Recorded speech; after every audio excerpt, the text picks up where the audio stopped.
नमस्ते दोस्तों, आप सभी का हमारे इस YouTube चैनल पर स्वागत है। अगर अभी तक आपने हमारे इस चैनल को सब्सक्राइब नहीं किया है तो प्लीज़ चैनल को सब्सक्राइब कर लीजिए।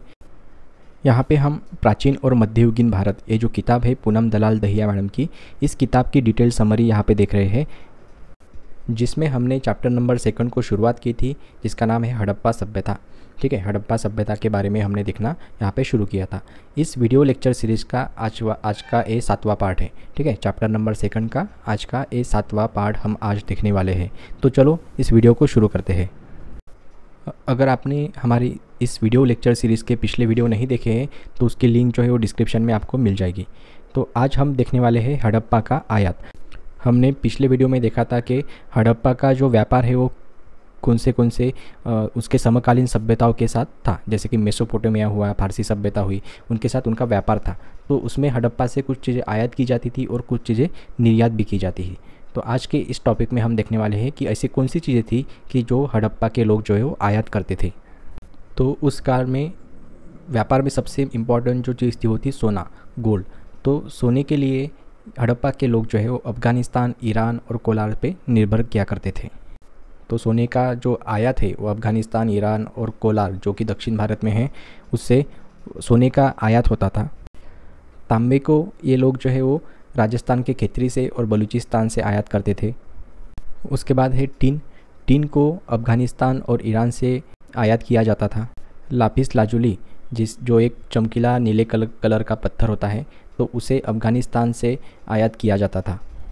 उसके बाद है जेड का जो आयात है वो पामीर से किया जाता था। उसके बाद है फिरोज़ा जो है वो एक कीमती पत्थर हुआ करता था, तो इस पत्थर का जो आयात है वो खुरासान से किया जाता था। सेलखेड़ी को हमने देखा था कि मोहरे बनाने के लिए इसका इस्तेमाल होता था। तो इस सेलखेड़ी का आयात जो है ईरान से किया जाता था। तापी छाया करके एक ठिकान है, वहाँ से इसका आयात जो है वो किया जाता था। बिटुमिन को बलूचिस्तान और मेसोपोटामिया से, लेड को दक्षिण भारत से और चांदी को राजस्थान की ज्वार खदान और मेसोपोटामिया से आयात किया जाता था। तो यहाँ पे हमने देखा कि हड़प्पा में आयात होने वाली चीज़ें और ये कहाँ से आयात कर इन्हें किया जाता था। तो यहाँ पे आज हम और एक इंटरेस्टिंग टॉपिक जो है उसे हम कवर करने वाले हैं, जो कि है रिलीजन, धर्म। ठीक है, तो हड़प्पा सभ्यता में कौन सा धर्म अपनाया जाता था, या वो लोग धार्मिक थे, रिलीजियस थे या नहीं। बहुत से इतिहासकार ऐसे मानते हैं कि हड़प्पा सभ्यता जो है वो एक धर्मनिरपेक्ष समाज वहाँ पे उनको माना जाता था। वो लोग जो है वो धर्मनिरपेक्ष थे, क्योंकि वहाँ पे जो उत्खनन हुआ है उसमें मंदिर जैसा ढांचा वहाँ पे नहीं मिला। लेकिन मोहनजोदड़ो में उत्खनन के दौरान वहाँ पे विशाल स्नानागार मिले हैं। ठीक है, ये बहुत बड़े आकार के स्नान करने के लिए जो स्नानागार रहते हैं उस तरह के स्नानागार है, जो संभवतः कुछ चर्चा पवित्र काम करने से पहले जो स्नान किया जाता था, सामूहिक स्नान के लिए इसका इस्तेमाल किया जाता होगा। यहाँ पे आप गूगल पे सर्च करके देख सकते हैं। ठीक है, तो यहाँ पे अगर हम देखें, ग्रेट बाथ करके मोहनजोदड़ो की जो साइट है वो यहाँ पे दी गई है। इस इमेज को अपन ज़रा पास से जो है वो देखते हैं, तो ये देखिए यहाँ पे ये जो बना हुआ स्ट्रक्चर है इसी को हम ग्रेट बाथ करके उसको जाना जाता है। ये मोहनजोदड़ो की साइट है, उत्खनन स्थल है, और इसी साइट को कुछ इतिहासकार जो है वो धार्मिक स्थल करके भी कहते हैं। तो क्या हड़प्पा के लोग जो है वो धर्म को मानते थे, हड़प्पा सभ्यता के लोग? तो इसका निष्कर्ष हम बाद में निकालेंगे, लेकिन कुछ और फैक्ट इसके बारे में जान लेते हैं। हड़प्पा में जो है वो मूर्ति पूजा जो है वो की जाती थी। तो ये हड़प्पा के लोग जो है वो किन चीज़ों की मूर्ति पूजा करते थे? तो उसमें सबसे पहले जो मूर्ति है वो है मातृदेवी की मूर्ति।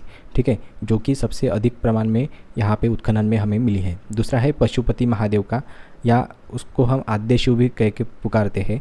तो अधिकतर उच्च वर्ग की ये पसंद थी। मोहरों में शिव को योग मुद्रा में दर्शाया गया है। ठीक है, उसके बाद लिंग और योनि की पूजा।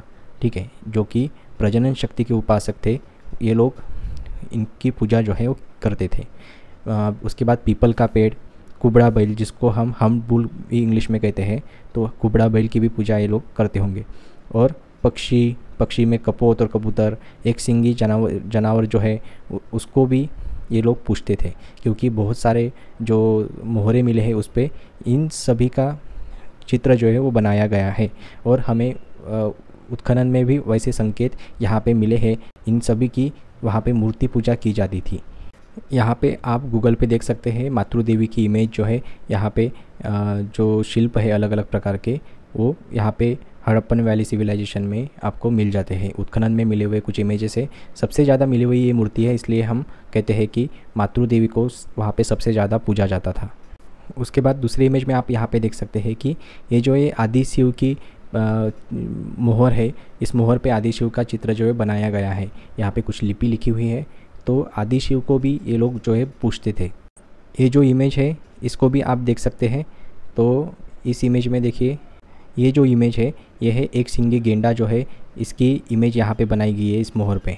उसके बाद इस मोहर पे देखो एक बुल की, एक बैल की जो चित्र है वो बनाया गया है। हम बुल जैसे हम कहते हैं उसका चित्र यहाँ पे है। इस चित्र में भी आप इसे देख सकते हैं अच्छी तरह से। ये देखो, ये जो हम बुल है इसकी इमेज यहाँ पे बनाई गई है। यहाँ पे दूसरे वाले मोहर पे आप देख सकते हो कि इस मोहर पे देखिए कि आद्य शिव जिसे कहते हैं या पशुपति महादेव जिसे हम कहते हैं, उसकी जो प्रतिमा है, चित्र है, वो यहाँ पे बनाया गया है। उसके बाद हम देखेंगे कालीबंगन और लोथल का जो उत्खनन हुआ है वहाँ पे अग्निवेदियाँ मिली है जिसमें होम किया जाता था। तो ऐसे अग्निवेदियाँ यहाँ पे मिली है। जैसे कि हम लोगों ने पिछले इमेज में देखा था, पशुपति महादेव की जो इमेज है जो कि मोहर पे बनाई हुई थी, उस चित्र पे हाथी, शेर, गेंडा, भैंस और हिरन से इस पशुपति महादेव को घिरा हुआ दिखाया गया है। तो उससे हमें पता चलता है कि इन पशुओं को भी वहाँ पे पूजा जाता होगा। हड़प्पा सभ्यता में मृतक के शव को उत्तर दक्षिणी दिशा की ओर रखा जाता था, ठीक है, और उसके साथ में खाना, मिट्टी के बर्तन, गहने, औजार, इन सारी चीज़ों को भी रखा जाता था। तो ये वस्तुएं समकालीन मेसोपोटामिया और मिस्र की संस्कृति जैसी कीमती ऐसी वस्तुएं नहीं रखी जाती थी। उस पर सिर्फ खाने का सामान, मिट्टी के बर्तन, गहने, औजार, इन सभी चीज़ों को वहाँ पे रखा जाता था। लेकिन मृतक के शव को उत्तर दक्षिणी इस दिशा की ओर वहाँ पे रखा जाता था। मृतक संस्कार करने के लिए हड़प्पा सभ्यता में 3 तरीके जो है वो अपनाए जाते थे। तो उसमें सबसे पहला जो तरीका है वो है संपूर्ण दफन। तो इसमें क्या किया जाता था, सारे शरीर को ज़मीन में दफना दिया जाता था। दूसरा है कि आंशिक दफन। आंशिक दफन जहाँ शव को पशु पक्षियों को खाने के लिए डाल दिया जाता था और बाद में बची हुई अस्थियों को ज़मीन में गाड़ दिया जाता था, इसको हम कहते हैं आंशिक दफन। और उसके बाद में आखिरी जो तरीका है वो है दाह कर्म। दाह कर्म के बाद अवशेषों को ज़मीन में गाड़ दिया जाता था, ठीक है। तो जो बचा हुआ राख वगैरह होती थी तो उसको बाद में ज़मीन में जो है वो दफन किया जाता था। हड़प्पा में जो उत्खनन हुआ है तो वहाँ पे ताबूत से शव जो है वो प्राप्त हुए हैं। कालीबंगन में जो है वो छोटे गोलाकार गड्ढे वहाँ पे मिले हैं जिनमें एक बड़े कलश और मिट्टी के बर्तन जो है वो पाए गए हैं। उसके साथ में उसमें एक त्रिकोणीय टेराकोटा का टुकड़ा भी मिला है जिसके एक और सींग वाला देवता है और दूसरी ओर एक जानवर के गले में रस्सी बांधकर खींचता हुआ एक आदमी दिखाया हुआ है। तो इससे हमें पता चलता है कि वहाँ पे जानवर की बलि भी दी जाती होगी, या ये जो चित्र बनाया हुआ है ये बलि की संभावना की ओर इशारा करता है। सरकोटदा में घोड़ों और रोपड़ में कुत्तों के साथ मानव के अवशेष मिले हैं। उसके अलावा लोथल में पुरुष व स्त्री का एक साथ जोड़ा हुआ अस्थिपंजर खोजा गया है, ठीक है। तो हम ये सब चीज़ें क्यों देख रहे हैं, तो मतलब वहाँ पे कुछ बलि प्रथा होती थी या नहीं, इसकी संभावना खोजने के लिए हम यहाँ पे ये सब देखते थे। और दूसरा है कि जैसे जब आदमी को दफनाने